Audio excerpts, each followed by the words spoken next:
사랑의 주님 감사합니다. 이제 주님께서 우리에게 주시는 그 귀한 말씀 저희가 듣는 시간입니다. 마음 열겠습니다. 삶을 열고 주시는 말씀 가슴에 새기고 새겨주신 말씀에 따라 우리가 살아가도록 노력하겠습니다. 힘주시고 성령님께서 함께해 주셔서 우리의 삶이 믿음으로 완주해 갈 수 있도록 주님 함께하여 주옵소서. 예수님의 이름으로 기도드립니다. 아멘. 참 좋은 말씀입니다. 산상순 중에 시작하는 그 팔복의 말씀이 오늘 여러분과 함께 나눌 말씀입니다. 우리가 금년 한 해 동안 계속 읽고 있는 매주 주시는 그 성서 정과를 보면은 오늘 팔복의 말씀과 함께 구약에 있는 한 곳, 서신서의 한 곳, 두 곳의 말씀을 함께 주고 계십니다. 한 곳은 미가서의 말씀이고요. 또 하나는 우리 고린도전서의 말씀입니다. 먼저 미가서의 말씀을 보면 매우 날카롭고 예리하게 복음의 진리를 우리들에게 선포하고 있는 모습을 우리가 보게 됩니다. 예언자답게 하나님께서 어떤 것을 원하시는지에 대한 내용을 미가 예언자는 우리들에게 말씀해 주고 계십니다. 함께 한번 보죠. 미가서 6장 8절 말씀입니다. 같이 읽어볼까요? 사람아, 주께서 선한 것이 무엇임을 내게 보이셨나니 여호와께서 너에게 구하시는 것은 오직 정의를 행하며 인자를 사랑하며 겸손하게 내 하나님과 함께 행하는 것이 아니냐. 바울 사도 또한 고린도 교회를 향한 편지, 첫 번째 편지 중에서 복음의 가장 중심이 되어지는 십자가에 대해서 말씀해 주고 계십니다. 고린도전서 1장 18절 말씀 같이 보죠. 십자가의 도가 멸망하는 자들에게는 미련한 것이요 구원을 받는 우리에게는 하나님의 능력이라. 눈에 띄는 단어가 있어요. 하나님의 능력. 십자가의 도가 하나님의 능력이라는 거예요. 믿는 자들에게는. 왜 하나님의 도일까요? 십자가는요, 1세기에 보면은 잔혹한 형틀이었어요. 사람을 죽이는 형틀이었어요. 그러다 보니까 십자가 하면은 떠오르는 단어들은 저주, 수치, 패배, 무력감, 세상의 밑바닥을 상징하는 패배의 상징이 바로 십자가였죠. 근데 바울 사도는 그 십자가, 패배의 상징이 능력이라는 거예요. 하나님의 능력이다. 수치의 상징이 하나님의 능력이 되었다. 절망의 상징이 하나님의 능력이 되었다. 어떻게 그렇게 변하게 된 것일까요? 그래서 바로 예수 그리스도, 그분이 그 십자가에 달림으로써 모든 것이 변하여 새롭게 된 것입니다. 절망이 변화해서 희망이 되어졌어요. 예수 그리스도가 그곳에 계심으로 인하여. 수치의 상징이 자랑의 상징이 된 거예요. 바울 사도 고백하잖아요.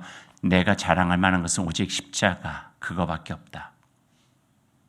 수치의 상징이 자랑의 상징이 되어졌어요. 패배의 상징이 십자가는 부활의 상징으로 바꿔버렸어요. 모든 사람이 다 죽음의 자리였지만 그 죽음의 자리에 예수님께서 매달리심으로 인하여 부활하시고 생명을 주셔서 어둠의 상징이었던 십자가가 빛의 상징인, 부활의 상징인 새로운 하나님의 능력의 상징으로 바뀌어지게 된 것이죠. 그 십자가의 능력이라는 거예요. 십자가의 능력. 그래서 십자가의 능력은 하나님의 나라에 더 나은 세상을 향하여, 하나님께서 펼쳐가시는 세상을 향하여 우리가 나아갈 수 있도록 도와주시는 거예요. 그러니까 죽음의 장벽을 넘어서서 생명의 장벽으로, 절망의 장벽을 넘어서서 희망의 나라로 나아갈 수 있게 되는 거예요. 수치의 장벽을 넘어서서 자랑의 상징으로 나아가고 자랑의 나라로 날아가고 인간의 여러 가지 한계를 넘어서서 하나님께서 펼쳐가시는 새로운 세상으로 나아갈 수 있는 힘의 능력이 바로 십자가로 있다는 거예요. 그래서 어떻게 보면은 그 거대한 장벽에 십자가는 문을 낸 거죠. 빛의 문을 내서 그 빛을 향하여 나아갈 때, 십자가를 향하여 나아갈 때 십자가가 그 문을 활짝 열려 하나님의 나라로 나아갈 수 있도록 도와주신다는 거예요. 생각해보지 않았던 더 나은 나라, 더 가치 있는 세상으로 우리의 삶을 나아가게 되는 거예요. 그러니까 우리가 세상에서 살아가면서 십자가를 알게 되면 나의 삶을 더 가치 있게 갖고 갈 수 있다 하는 것이죠. 우리는 때로는 절망도 많이 하고 낙심도 많이 하잖아요. 예기치 않은 일도 많이 있다 보면 우리 한계도 많이 느낄 수밖에 없잖아요. 그러나 그곳에 십자가 든든히 세워져 있고 예수 그리스도가 함께해 주시면은 그것이 끝이 아니고 다가 아니고 하나님께서 우리를 그걸 통하여 펼쳐나가는 새로운 삶이 있다고 하는 것을 믿고 한 걸음 한 걸음 쉽진 않겠지만 나아갈 수가 있게 되어지는 모습을 우리는 보게 되는 것입니다. 세상은 그렇지 않죠. 세상은요, 자랑을 통해서 우리 성공을 이렇게 가늠하곤 했어요. 마치 내가 얼마나 가졌나, 얼마나 똑똑한가, 얼마나 의로운지를 증명하는 전쟁처럼 보이다 보니까 이렇게 자기를 내세우려고 아주 혈안이 다 돼 있는 것 같이 느껴지기도 합니다. 하지만 바울 사도가 고백을 해요. 모든 성공의 자랑거리들이 다 유효기간이 있다고요. 시간이 지나면요, 그 모든 것들이 다 유효기간이 있어요. 그러나 유효기간이 없는 십자가의 더 하나님의 온전한 것 속에서 우리의 삶을 더욱더 가치 있게 만들어질 수 있다고 보여주고 계시는 거죠. 시간이 지나면 우리가 자랑했던 그 모든 것들이 때로는 풀의 꽃처럼 다 떨어져 버리기도 하고요. 새벽 안개처럼 밝은 햇빛에 모두 사라지게 됩니다.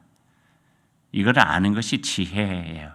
믿음의 지혜는 바로 그걸 온전하게 알고 가장 값진 것을 위해서 살아갈 수 있도록 옛사람이 아닌 새사람으로 살아갈 수 있도록 도와주시는 거죠. 어제 우리 아동부 로그인을 했어요. 그래서 아침부터 오후 늦게까지 이렇게 같이 로그인했는데 시작하는 설교하러 올라갔어요. 예전에는 올라가면요, 지금보다 수가 더 많았음에도 불구하고 아이들 이름들을 제가 거의 다 알았어요. 다 외웠어요. 한 번 보고 이름을 알면은 기억이 됐어요. 그래서 이름을 불러주면서 그래서 그 간혹 이런 이야기 많이 들었거든요. 어떻게 목사이면 아이들 이름을 다 그렇게 외세요? 그때 은근 괜찮았어요. 그런데 어제 깜빡 아이의 이름이 뭐였더라?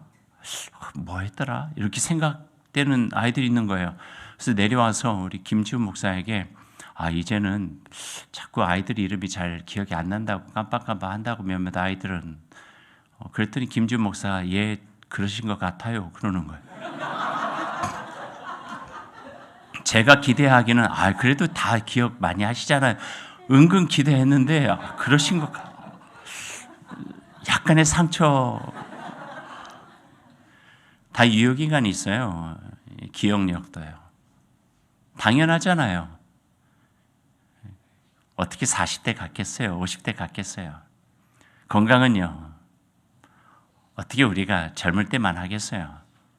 점점 손도 떨리고 먼 길 올라가자 하면은 걱정부터 되는 게 우리들의 모습인데요.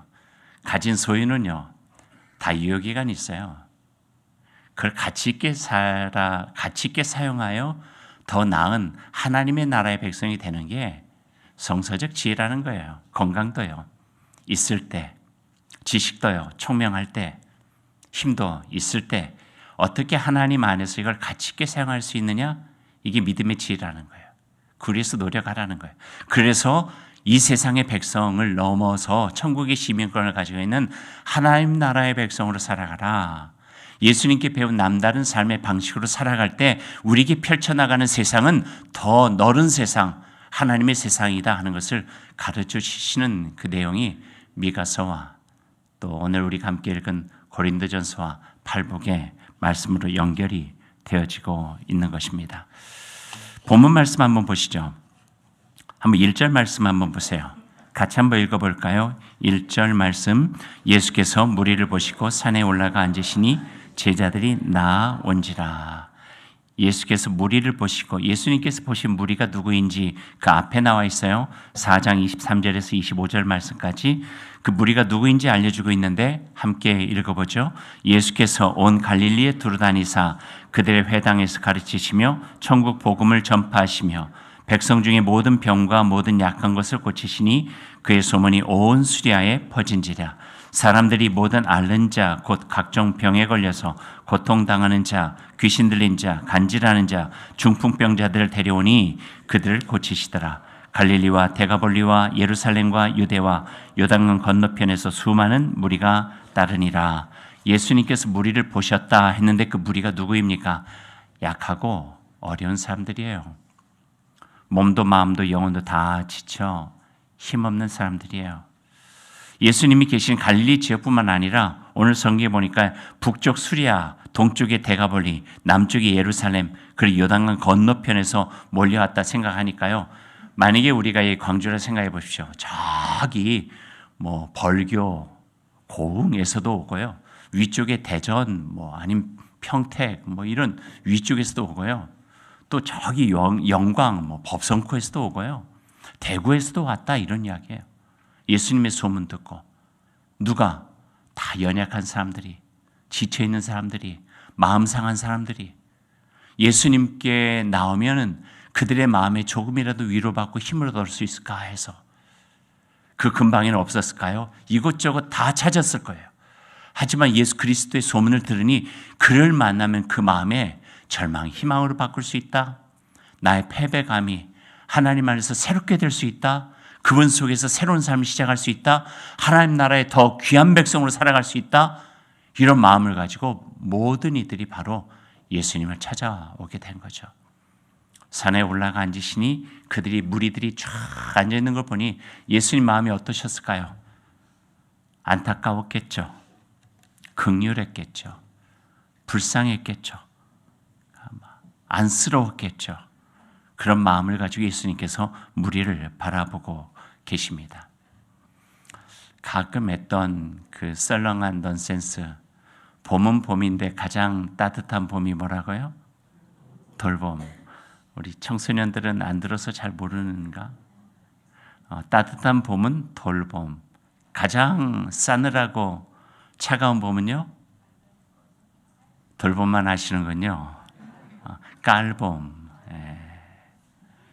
예수님께서 무리를 보신 눈은 뭘까요? 더럽다고, 돈 없다고, 함부로 살았다고, 지저분하다고 깔보았어요? 아니에요.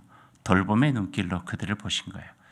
그리고 그들 앞에서 예수님께서 입을 열어서 아마 그저 조용하게 외치지도 않으셨을 것 같아요. 쩌렁 쩌렁 하게 그들을 향해서 외치신 말씀이 바로 팔복의 말씀이에요. 팔복의 말씀을 보면은요, 쉽고도 어려운 말씀이에요. 쉽게 읽어지지만 이해하기는 조금 어려운 말씀. 읽기는 쉬운데 행하기는 어려운 말씀. 알 것 같은데 제대로 이 말씀의 속뜻을 이해하려면 조금은 깊은 생각과 그에 걸맞는 삶을 살아가야 이해될 수 있는 말씀이 바로 팔복의 말씀이죠. 미가 선지자가 말씀한 진정한 신앙의 삶이 그 속에 담겨 있고요. 바울 사도가 선포했던 십자가의 역설이 이 속에 담겨져 있어요. 그래서 그들로 하여금, 그 무리들로 하여금 마치 패배자였던 것처럼 모여진 그 무리들로 하여금 하나님 나라의 거룩한 백성으로 삼으시는 예수 그리스도의 축복의 외침이 바로 이 말씀 속에 담겨져 있죠. 그래서 팔복의 말씀을 보면은요, 매우 입체적이에요. 평면적이 아니에요. 땅에서 누리는, 땅에서만 적용되는 평면적인 복 아니고요. 그렇다고 해서 하늘에서만 적용되어지는 추상적인 복도 아니에요. 땅과 하늘이 같이 맞닿아서 이루어가는 아름다운 복, 거룩한 복에 대한 이야기가 나와요. 땅의 가난한 자들에게 천국을 선포하고 있네요. 애통하는 자들에게 하나님의 위로를 선포하고 있네요.